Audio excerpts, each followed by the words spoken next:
सुप्रभात पिलामने आजिकार एही इतिहास कालांशरे समस्तंकु स्वागत। आज आम विभिन्न जीवन धारण प्रणाली द्वितीय भाग पढ़ा। आज सेमानंकर ग्रामीय जीवन और चलनी इत्यादि विषय जानिबा। तुमे माने किते सुंदर सुंदर घरे सबू रहुच कहल देखी। आज माने आम भली कौन सेतेबेले एमिति घरे रहुथिले रहु नथिले जदि तेबे सेमाने किपरि बसवास करुथिले। आर्य मानकर सेतेबेले सेमिति घर नथिला। सेमाने जो जागा को जाउथिले सेमानकर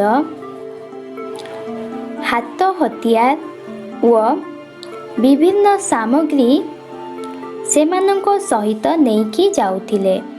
आर्य माने जाजापर जीवन यापन करुथिले।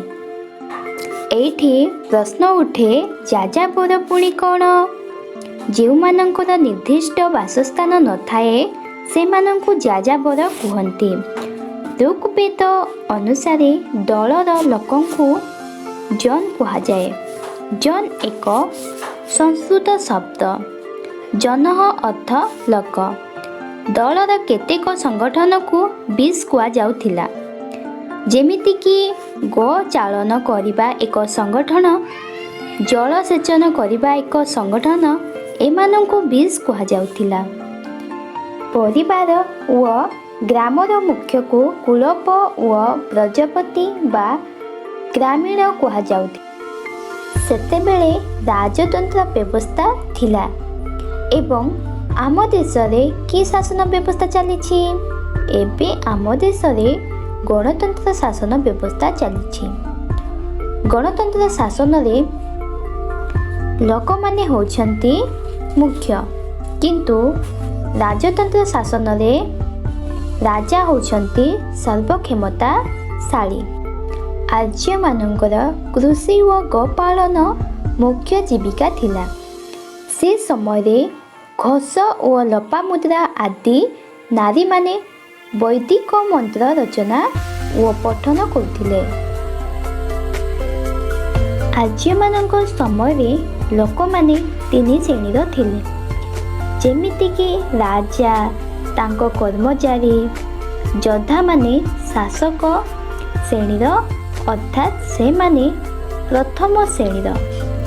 पूजक बा पौरोहित एमाने थिले द्वितीय श्रेणीर।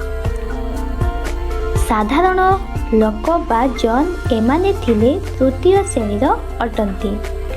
वैदिक जुगर शेष भागरे सेमानंकु चारि वर्णरे विभक्त करा जायथिला। ब्राह्मण माने धर्म कार्य, क्षत्रिय माने युद्ध व शासन कार्य व वैश्य माने कृषि व विभिन्न पदार्थ उत्पादन व शूद्र माने अन्य तीन वर्णर अर्थात ब्राह्मण, क्षत्रिय व वैश्य मानकर सेवा करुथिले। गहम व जौ सेमानकर प्रधान खाद्य थिला।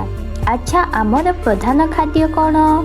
एबे भात व रुटी होछि आम प्रधान खाद्य। पृथ्वी को सेमाने मातृदेवी रूपे पूजा करुथिले, कारण पृथ्वी माता आमको समस्त प्रकार खाद्य शस्य प्रदान करुथिले।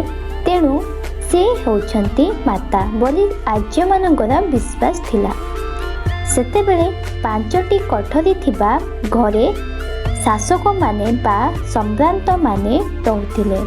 हरपा भली शस्यागार सेठारे थिला। से माने लाल व कला रंगर माटी पात्र व्यवहार करुथिले। पत्थर अस्त्र व्यवहार करुथिले। तंबाटियारी, बिंद, बंशीकंटा, तीरमुन, माली, चूड़ी व पाउंजी आदि सेठारु मिलुछि। आउ मध्य पोड़ा इटारे तैयारी मूर्तिमान मिलिछि।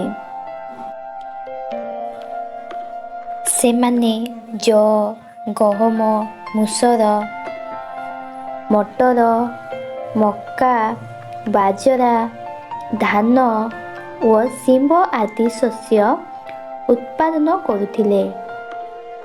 ଗାଈ, ମଇଁଷି, ଛେଳି, ମେଣ୍ଢା, କୁକୁର, ଘୋଡ଼ା,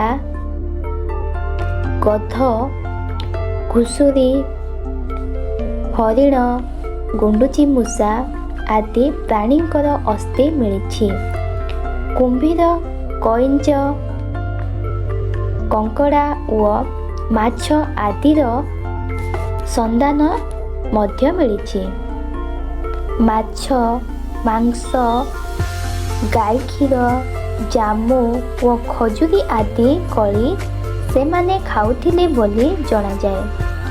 ଆଜି ଆମେ ଯାହା ଜାଣିଲେ, ଯାହା ଶିଖିଲେ, ପରିବାର ଓ ଗ୍ରାମର ମୁଖ୍ୟକୁ ଯଥାକ୍ରମେ କୁଳପ ଓ ପ୍ରଜାପତି ବା ଗ୍ରାମୀଣ କୁହାଯାଉଥିଲା। ମୁଖ୍ୟ ଶାସନ ବ୍ୟବସ୍ଥା ଥିଲା ରାଜତନ୍ତ୍ର ଓ ରାଜା ଥିଲେ ଶକ୍ତିଶାଳୀ। ଘୋଷ ଓ ଲୋପାମୁଦ୍ରା ଆଦି ନାରୀମାନେ ବୈଦିକ ମନ୍ତ୍ର ରଚନା ଓ ପଠନ କରୁଥିଲେ। ପୃଥିବୀ ମାତାକୁ ମାତୃଦେବୀ ରୂପେ ପୂଜା କରୁଥିଲେ। ତମ୍ବା ଓ ଲୁହାର ବ୍ୟବହାର ଜାଣିଥିଲେ। ତୁମ ପାଇଁ କାମଟିଏ। ଆଜିର ଗ୍ରାମାଞ୍ଚଳ ଶାସନ ବ୍ୟବସ୍ଥା ଓ ଆର୍ଯ୍ୟମାନଙ୍କ ଶାସନ ବ୍ୟବସ୍ଥା ମଧ୍ୟରେ କେଉଁ ସବୁ ସମାନତା ବା ଭିନ୍ନତା ଅଛି ତୁମ ଗୁରୁଜନମାନଙ୍କ ଠାରୁ ବୁଝି ଲେଖ। ଧନ୍ୟବାଦ।